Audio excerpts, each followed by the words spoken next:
Hello for the 27th Sunday in Ordinary Time, using the first reading gospel. The first reading is Habakkuk, 5 verses. Chapter 1, verses 2 and 3.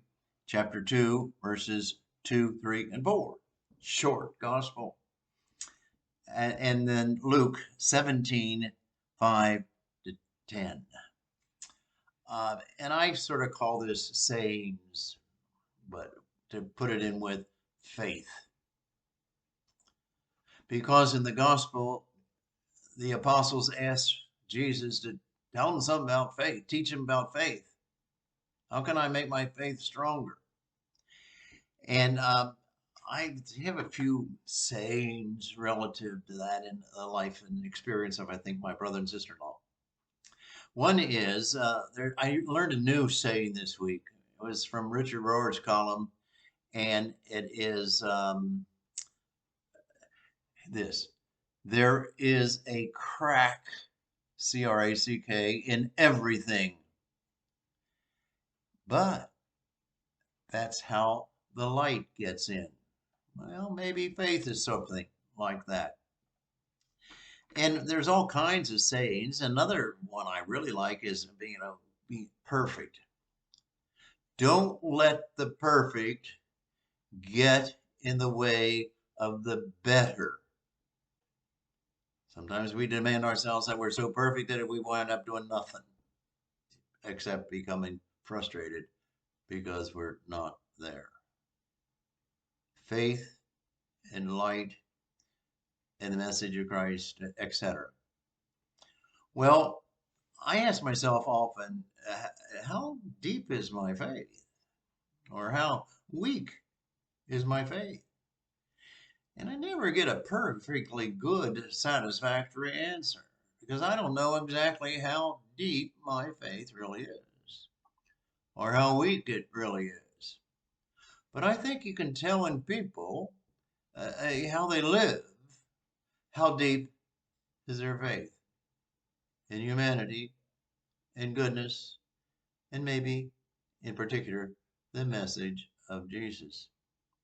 And we're all called to try to make our faith deeper. It will never make it perfect, but deeper. And so in today's gospel, Christ deals with faith. And one, he gives the power of faith.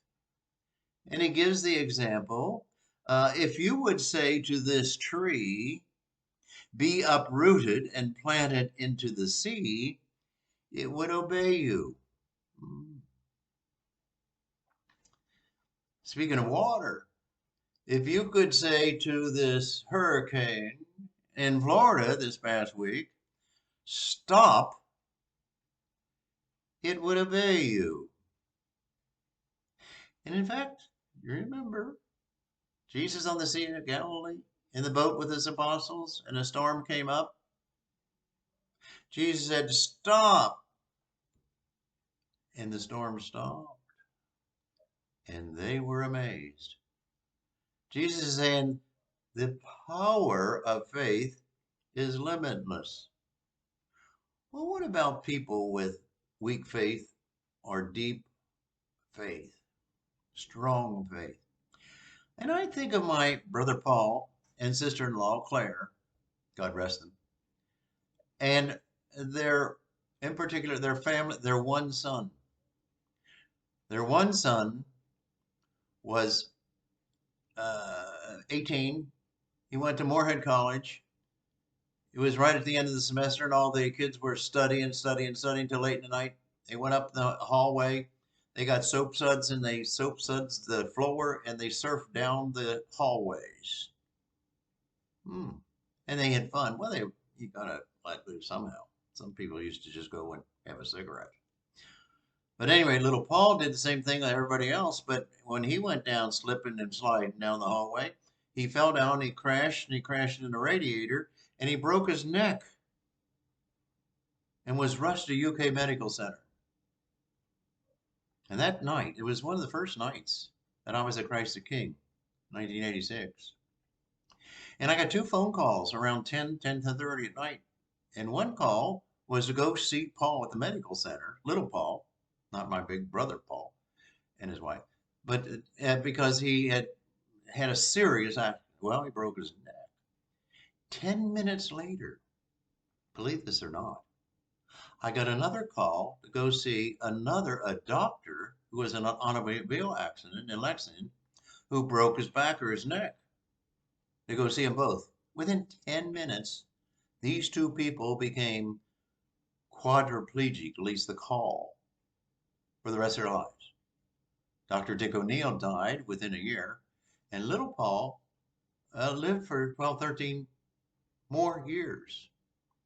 He wound up to be over a 200-pound quadriplegic sort of baby who had to be taken care of.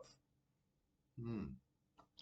And all of our family and friends, they admired Paul and Claire. Claire was a nurse, Paul was a businessman, and with many kids. This is a family I talked about all the time.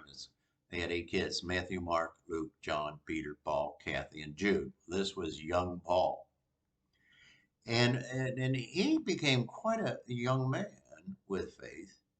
But everybody said to Paul and Claire, "How do you do this? You guys are saints. You're perfect. And my brother Paul would say, "Well, I don't even have a choice. It's the right thing to do."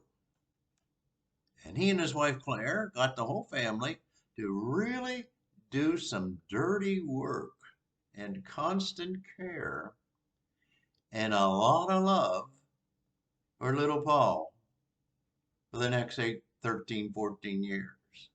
Hmm. I think Paul and Claire were people of deep faith or strong faith who just realized it was the right thing to do. Hmm. What about you and me? When we ask ourselves, how strong is my faith? I think I need a deeper faith. And the answer to that is yes. I think I need a deeper faith. Well, I would suggest that you keep working on it and thinking about it. But go back to one of those first sayings that I'm talking about, and that is, don't let the perfect get in the way of the better. Or really concentrate with your own personality, the crack that can let in the light. Yes, Jesus tries to tell us and even show us on that stormy Sea of Galilee when he used his faith and stopped the storm. And we're not going to be able to do the Jesus feat or miracle. We can only do little things. So don't let the perfect get in the way of the better. Trying to become deeper in faith or better in faith, you'll go a long way farther. Have a good day.